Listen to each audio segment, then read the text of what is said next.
के सीएम योगी आदित्यनाथ ने प्रयागराज के कुंभ मेला क्षेत्र में पहुंचकर अक्षय वट के दर्शन किए और पूजा अर्चना की। इस दौरान सीएम योगी ने दावा किया कि कुंभ मेले की शुरुआत गंगा पूजन से होती है और स्वच्छ कुंभ और स्वस्थ कुंभ इसकी सही थीम है। योगी आदित्यनाथ ने दावा किया कि श्रद्धालुओं की आस्था का सम्मान करने के लिए अक्षय वट को आम लोगों के दर्शन के लिए खोला गया है। एक नई गति और एक नई दिशा देने वाले इस पवित्र अक्षय वट को आज सेना की मदद से आम श्रद्धालुओं के दर्शन के लिए भी खोला जा रहा है। आप सबको याद होगा कि आदरणीय प्रधानमंत्री जी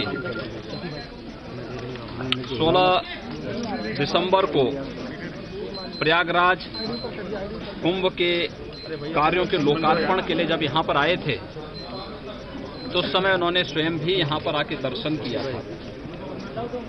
यह आस्था का सम्मान है। प्रयागराज में कुंभ मेले के लिए तैयारियां बिल्कुल आखिरी दौर में है। संगम नगरी प्रयागराज में लगे इस बार के कुंभ मेले में श्रद्धालुओं को प्राचीन भारत की झलक भी मिलेगी और इसके लिए मेला क्षेत्र के सेक्टर 19 में संस्कृति ग्राम को बसाया जा रहा है। अरैल तट से करीब 8 बीघे में बन रहे संस्कृति ग्राम को मुंबई, कलकत्ता और वाराणसी की कंपनियां तैयार कर रही हैं। संस्कृति ग्राम को सूर्य की तरह सजाया जा रहा है, जिसमें सूर्य की 21 किरणों में प्राचीन काल से जुड़ी मूर्तियां और पेंटिंग्स को दर्शाया जाएगा। प्रयागराज के कुंभ में अब हम आपको लेकर आए हैं संस्कृति ग्राम में। जी हाँ, जो आप तस्वीर मेरे पीछे फिलहाल देख रहे हैं ये संस्कृति ग्राम की एंट्रेंस है। बताया ये जा रहा है कि इस पूरे ग्राम को सूरज की किरणों के आकार के रूप में बनाया गया है और इन 21 जो किरणें हैं वो बसाई गई हैं और उसमें किस तरीके से शुरुआत हुई सिंधु घाटी सभ्यता से लेकर भारत के आज़ादी की लड़ाई तक को दिखाया गया है। तो फिलहाल जो मेरे पीछे आप एंट्रेंस को देख रही हैं ये मेन एंट्रेंस है जिस पर समुद्र मंथन को दिखाया गया। आप देख सकते हैं समुद्र मंथन पीछे यहाँ पर नजर आ रहा है, जहाँ पर एक तरफ देवता नजर आ रहे हैं, एक तरफ जो असुर हैं वो नजर आ रहे हैं और समुद्र मंथन की जो प्रक्रिया है जिसकी वजह से ये कुंभ शुरू हुआ, सबसे ऊपर कुंभ भी आपको यहाँ पर नजर आ रहा है। माना जाता है कि समुद्र मंथन में जब अमृत एक कुंभ में निकला था उस अमृत की बूंदें 4 स्थानों पर गईं और उसी के बाद से कुंभ के मेले का जो है आयोजन होता है और यही सबसे पहली तस्वीर आपको देखने को मिलेगी इस संस्कृति ग्राम में। प्रयागराज में कुंभ मेले के लिए संतों का पहुंचना लगातार जारी है और देश के कोने कोने से आए साधु संत कुंभ पहुंचकर धुनी रमा रहे हैं और ऐसे में कुछ संत ऐसे भी हैं जो कि खास वेशभूषा और अंदाज से लोगों को आकर्षित कर रहे हैं। न्यूज 18 ने ऐसे ही संत मौनी महाराज से बात की जो कि अपने शरीर पर 11,000 रुद्राक्ष की माला पहने हुए हैं और सर पर भगवान शिव की तरह चांदी का चंद्रमा भी धारण किए हुए हैं। मौनी महाराज के मुताबिक राम मंदिर के संकल्प को लेकर उन्होंने रुद्राक्ष को शरीर पर पहना है। तरीके सारे जितने रुद्राक्ष हमको लोगों की तरफ प्रदान किया गया है। बहुत सारे रुद्राक्ष ऊपर से लेकर नीचे तक आपने धारण किया हुआ है। लोग इसको कौतूहल से देखते हैं और बाबा जी लोगों के आकर्षण का भी केंद्र हैं। हम ये जानने की कोशिश करते हैं कि महाराज ने कितने रुद्राक्ष पहने हैं और क्या सिद्धि से होती है और क्या महत्व है इन रुद्राक्ष का। महाराज बताएं कि कितने रुद्राक्ष आपने धारण किए हैं और क्या विधान है इसका, सनातन धर्म में रुद्राक्ष पहनने का क्या महत्व है। रुद्राक्ष साक्षात भगवान शिव का स्वरूप है और मैंने 11,000 रुद्राक्षों को धारण किया है जो शिखा से लेकर के कमर के मध्य तक मैंने इस रुद्राक्षों को धारण किया है, जिसमें 1 मुख से लेकर 14 मुख तक के रुद्राक्ष मुझे कृपा के रूप में प्राप्त हुए हैं। रुद्राक्ष धारण करने से सिद्धि प्राप्त होती है, मुक्ति प्राप्त होती है, भक्ति प्राप्त होती है, विजय प्राप्त होता है, आरोग्यता प्राप्त होती है और कामनाओं की पूर्ति के लिए गृहस्थों को पुत्र प्राप्त होता है, राजनीति करने वालों को विजय ऐश्वर्य प्राप्त होता है, व्यवसाय करने वालों को वृद्धि भी प्राप्त होती है। लेकिन कितने मुख का रुद्राक्ष धारण करें यह जानकर के ही रुद्राक्ष धारण करने से विशेष लाभ होता है। 5 और 6 मुख्य रुद्राक्ष विशेषतः गृहस्थ आश्रम के लिए बहुत आवश्यक होते हैं। लेकिन रुद्राक्ष धारण करने में इत्र और भस्मी का उपयोग करें, पूजन करें, फिर उसको सिद्ध करने के बाद रौंग जूंग फट के मंत्रों से 1.25 लाख मंत्र जपाने के बाद भगवान शिव का सहस्त्रार्चन करने के बाद फिर रुद्राक्ष को धारण करें। निश्चित रूप से प्रत्येक कामनाएं पूर्ति होंगी।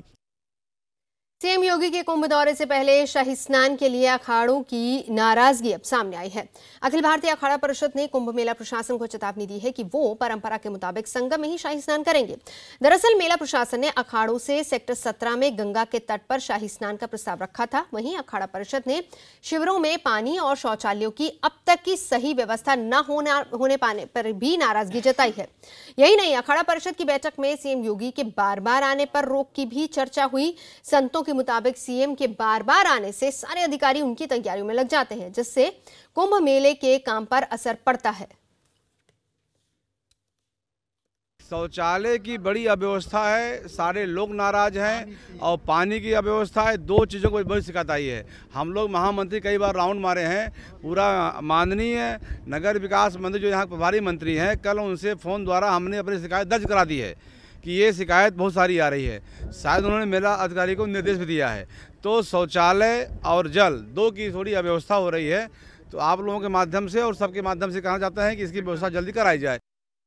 कुंभ मेले के दौरान तैयारियां और किसी भी अनहोनी या फिर हादसे के वक्त रेलवे के रिस्पांस टाइम की जांच के लिए प्रयागराज रेलवे स्टेशन पर मॉक ड्रिल कराई गई, जिसमें रेलवे के अधिकारियों को फर्जी हादसे की खबर देकर बुलाया गया और स्टेशन पर ही राहत बचाव का काम किया गया, जिसमें आरपीएफ और जीआरपीएफ के साथ ही रेलवे की हेल्थ, परिचालन और इंजीनियरिंग विभाग की टीमों ने हिस्सा लिया। पिछले हादसे से सबक लेते हुए रेलवे ने 700 करोड़ की लागत से बड़ी तैयारी की है।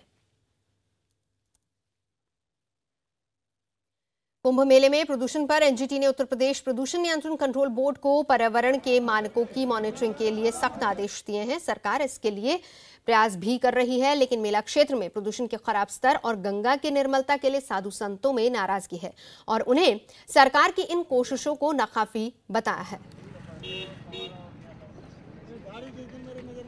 महाराज बताएं, स्वच्छता को लेकर क्या स्थिति है और गंगा का जल कैसा है? गंगा का जल तो ऐसा है जो अभी उतना साफ नहीं है और जो हमारी परंपरा है सतयुग से चला आ रहा है, उसके लिए जो पहले का जल स्तर था अभी का जल स्तर है उसमें बहुत अंतर है। महात्माओं का यह कहना है कि पहले जिस तरह से गंगा स्वच्छ और निर्मल अविरल दिखाई देती थी, वैसा उन्हें देखने को नहीं मिल रहा है। महाराज बताएं, क्या स्थिति है गंगा की और प्रदूषण? इसमें जो है शहरों का पानी डाला जा रहा है और वो पानी का प्रदूषण है और बाकी यहाँ ऑक्सीजन भी कम है। इस वजह से जो पहले अविरल थी वो नहीं है अभी। पहले जिस तरह से अविरल थी।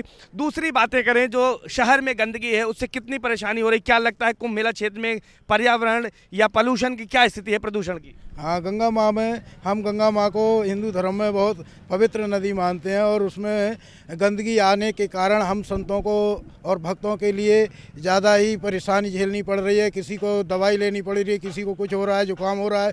इसके लिए सरकार के लिए ध्यान देना चाहिए।